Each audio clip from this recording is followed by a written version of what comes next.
Crees conocer una historia, pero solo sabes cómo termina. Para llegar al núcleo de la historia, tienes que volver al principio.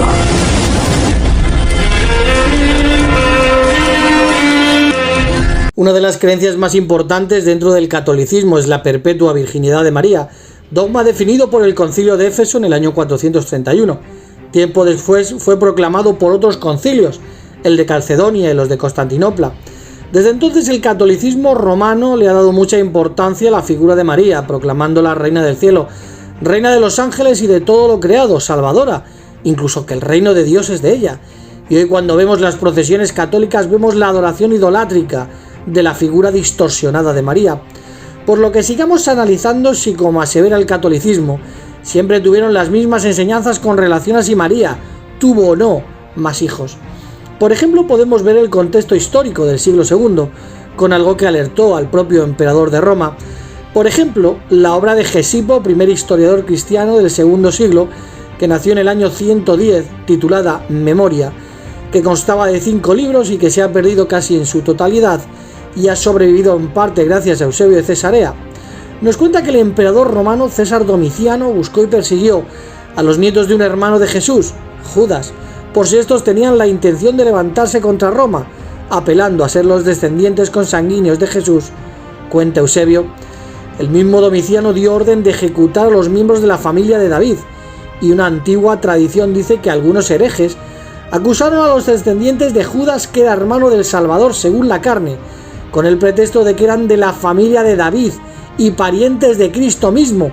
Esto es lo que declara Gesipo cuando dice textualmente: de la familia del Señor vivían todavía los nietos de Judas, llamado hermano y según la carne, a los cuales delataron por ser de la familia de David. Los condujo a presencia del César Domiciano, porque éste, al igual que Herodes, temía la venida de Cristo y les preguntó si descendían de David. Ellos lo admitieron. Entonces le preguntó cuántas propiedades tenían o de cuánto dinero disponían, y ellos dijeron que entre los dos no poseían más de 9.000 denarios, la mitad de cada uno. Y aun esto, repetían que no lo poseían en metálico, sino que era la evaluación de solo 39 pletros de tierra, cuyos impuestos pagaban y que ellos mismos cultivaban para vivir. Entonces mostraron sus manos y adujeron como testimonio de su trabajo personal la dureza de sus cuerpos y los callos que se habían formado en sus propias manos por el contiguo bregar. Preguntados acerca de Cristo y su reino, qué reino era este y dónde y cuándo se manifestaría, dieron la explicación de que no era de este mundo, ni terrenal, sino celeste y angélico, que se dará al final de los tiempos. Entonces vendrá Él con toda su gloria y juzgará vivos y muertos, y dará a cada uno según sus obras.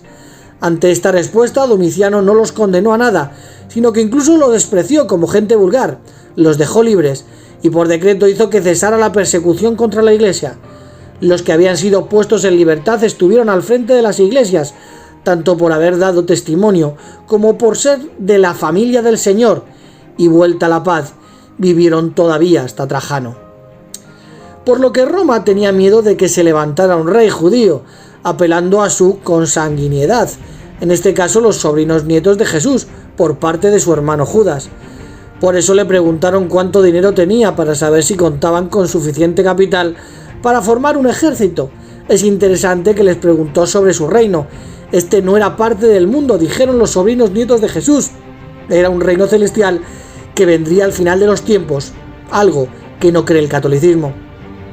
Por lo que el emperador no vio ningún peligro en estos hombres y dejó de perseguir a la iglesia.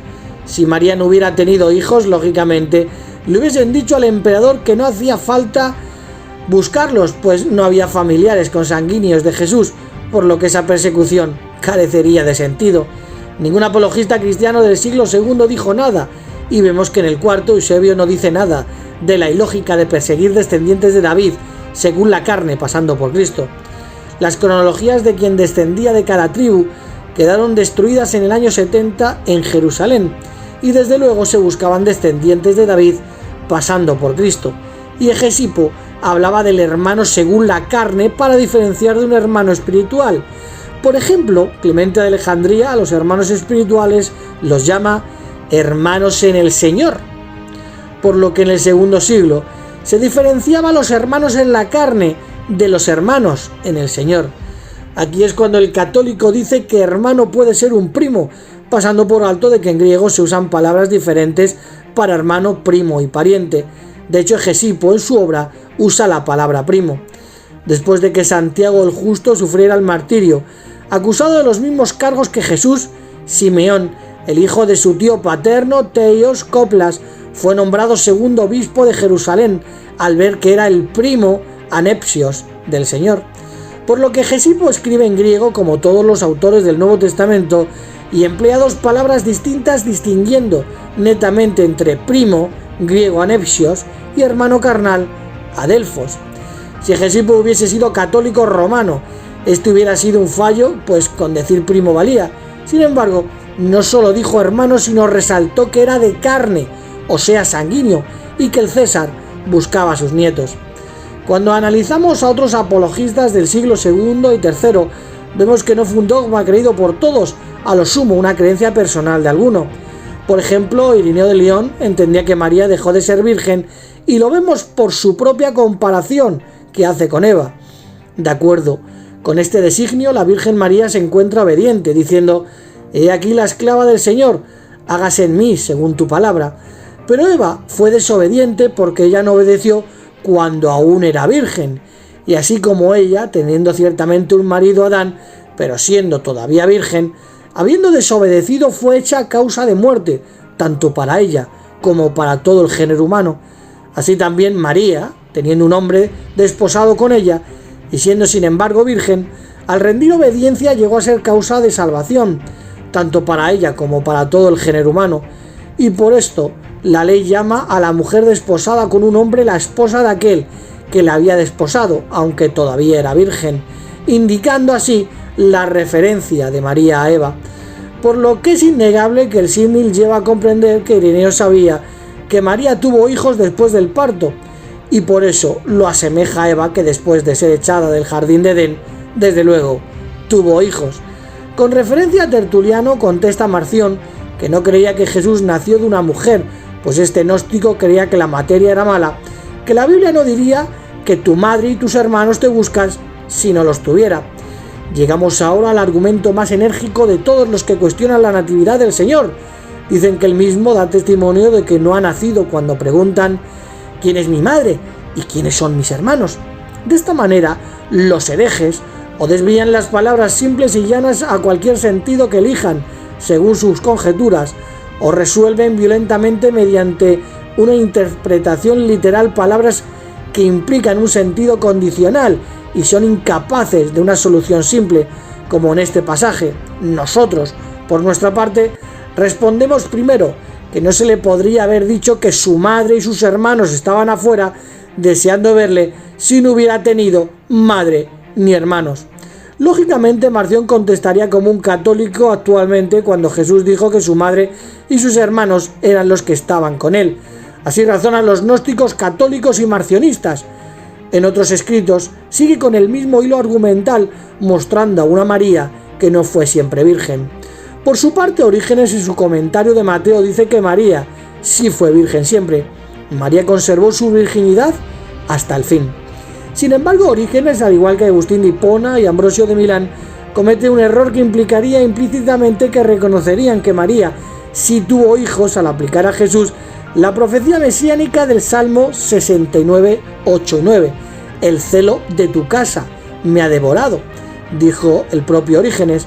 Lo mismo hace Ambrosio de Milán y lo mismo también hace Agustín de Hipona. Y es que este pasaje es determinante, pues en Juan 2:12 dice: sus discípulos recordaron que está escrito: la devoción que siento por tu casa arderá en mi interior. Y en Juan 7:5, sus hermanos de hecho no ejercían fe en él, por lo tanto los hermanos de Jesús no creían que Jesús fuera el Mesías, y los discípulos citaron de una profecía mesiánica que se encuentra en el Salmo 69, 8 y 9. He llegado a ser uno en desapego para mis hermanos y un extranjero para los hijos de mi madre, porque el puro celo por tu casa me ha consumido, y los mismísimos vituperios de los que te vituperan han caído sobre mí. Por lo que esta profecía mesiánica de la que citan los apóstoles muestra que estaba profetizado que los hijos de María no creerían en Jesucristo como Mesías, y Jesús dice que para sus hermanos era un extraño. Estos escritores cristianos aplican, como es lógico, el versículo 9 a Jesús, y es imposible negar que el 8 esté entrelazado con el 9, por lo que es imposible hablar de una tradición apostólica con relación a la virginidad perpetua de María desde un punto de vista histórico. Sin embargo, los gnósticos en el siglo II sí defendieron con cuentos y fábulas la virginidad perpetua de María. Por ejemplo, el protoevangelio apócrifo de Santiago, hacia el año 150, defiende la virginidad de María. Incluso una comadrona certificó que María, después de dar a luz, no perdió su virginidad, y cuentan que eligieron a un anciano y viudo de casi 100 años llamado José, que fue encargado de cuidar a esta niña María de unos 12 años de edad. Incluso de este cuento gnóstico la Iglesia Católica saca la tradición de los abuelos de Jesús por parte de madre, Joaquín y Ana. Vemos una película para defender que no tuvieron relaciones en este libro gnóstico. Este cuento de que José era un viudo con hijos, por tanto hermanastros de Jesús, lo defendieron entre otros Teodoto de Ciro del siglo V o por ejemplo Juan Crisóstomo en el siglo IV. Hoy la Iglesia Católica en su catecismo dice que son parientes. Sin embargo, sobre los hermanos de Jesús, la nueva enciclopedia católica admite respecto a las palabras griegas adelphoi y adelpai que se usan en Mateo 13, 55 y 56 que tienen el significado de hermano y hermana en sentido pleno en el mundo de habla griega del tiempo del evangelista y naturalmente serían tomadas en este sentido por su lector griego. Por lo que en los primeros siglos no fue un dogma de fe, ni mucho menos una creencia establecida. Algunos, llevados por sus puntos de vista, vieron en estos razonamientos gnósticos un apoyo.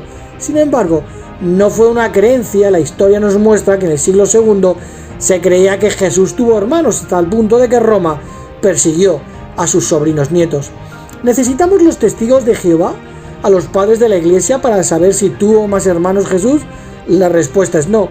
Y es que en griego hay palabras tanto para primo como para pariente, y los apóstoles usaron la palabra hermano, no pariente ni primo.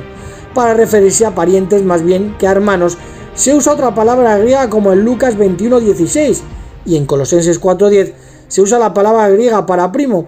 Por lo tanto, no eran parientes ni primos, pues los evangelios usan la palabra hermanos y no parientes ni la palabra primo. Así que Jesús dijo: el profeta no carece de honra, sino en su propio territorio y entre sus parientes y en su propia casa. Claramente aquí Jesús hace una distinción entre parientes y los de su propia casa.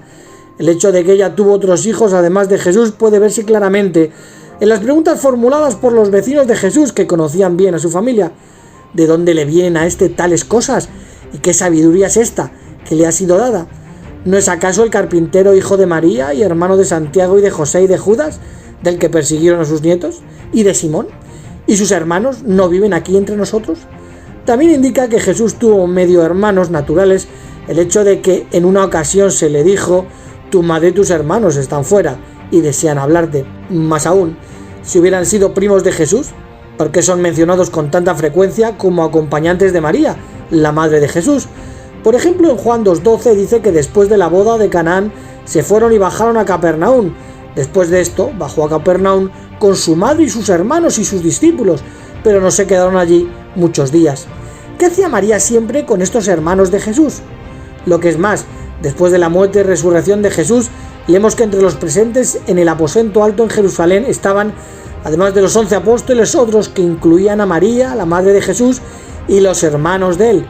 Y años más tarde el apóstol Pablo mencionó: tenemos autoridad para llevar en derredor a una hermana como esposa, tal como los demás apóstoles y los hermanos del Señor, y Cefas, ¿verdad? Por lo que la tradición católica es una vulgar mentira.